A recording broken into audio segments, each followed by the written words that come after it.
Sir Tony Robinson, 76, once described himself as a Republican but says his attitude has become much more complex following Queen Elizabeth's extraordinary service. As for King Charles, Tony says his opinion of him has changed too.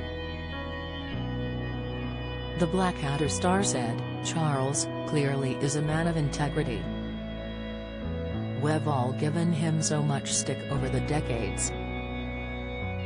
But he did seem a bit of a twit, all the stuff that he was saying about what is now a central issue to us, the environment, just seemed like a mad old man talking to trees. And now, an awful lot of what he said was profoundly prescient.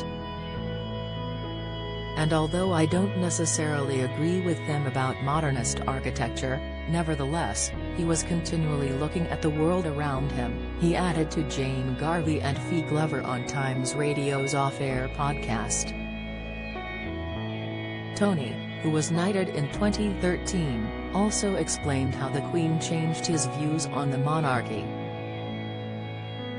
He said he is able to recognize that for 70 years this rather extraordinary, demure woman was our Queen. Praising the late monarch, the Time team presenter continued, "She did an extraordinary job on holding our country together at a time when it could have fractured much more than it did. I also recognize that there is a great deal of love and affection, both for her and the kind of pomp that surrounds her. And it seems to me that it would be rather boorish to chop Charles' head off, for instance, which might have happened had we been French in the 18th century." Nevertheless, Tony does still have some huge issues with the monarchy. Among those are, whether or not the monarch should be able to affect and even change our legislation. Whether our monarch should be in charge of one sect of one religion, which gives it a head start, doesn't it? And its representative should be in the House of Lords and not elsewhere. Don't miss. Newsreader Jon Snow talks fatherhood at 75. His mom is very hands-on. Insight, Amanda Holden goes braless after struggling with skimpy top pictures. EastEnders legend says Hess now working at Family's newsagents, latest, and whether they should have enormous amounts of money and not pay tax on it.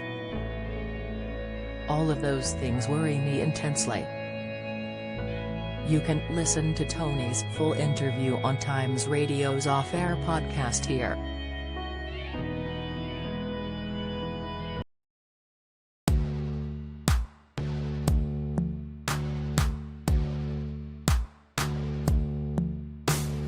Good.